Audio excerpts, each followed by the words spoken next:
এই প্রিয়া, তুই কোথায় গিয়েছিলি? আমি তোকে খুঁজে বেড়াচ্ছি। আরে দোতলার টয়লেটটাতে খুব ভিড় ছিল, ওই জন্য আমি তিনতলার টয়লেটটা গিয়েছিলাম, ওটা ফাঁকা ছিল। হ্যাঁ, তুই ওই তিনতলার টয়লেটটায় গিয়েছিলি? তুই জানিস না ঘটনা ওটা কেন ফাঁকা পড়ে থাকে? আমি তো জানি না কিছু। কি ঘটনা? তুই জানিস আমাদের কেয়ারটেকার দাদার বাড়ি ছিল গ্রামে। উনি ওনার বউ আর ছেলেকে নিয়ে এসে ওই তিনতলার রুমে ছিল। তিনতলার টয়লেটটা অনেক দিন থেকে বন্ধ ছিল, ওইখানে কেউ যেত না।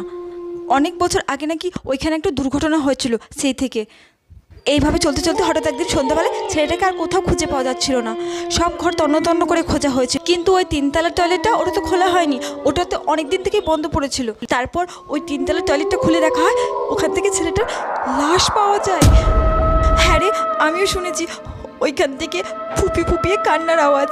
আমি তো জানি না ওখানে কান্নার শব্দ পাসনি। আমিও তো কান্নার শব্দ পাচ্ছিলাম, কে যেন কাঁদছিল। ওরে বাবা।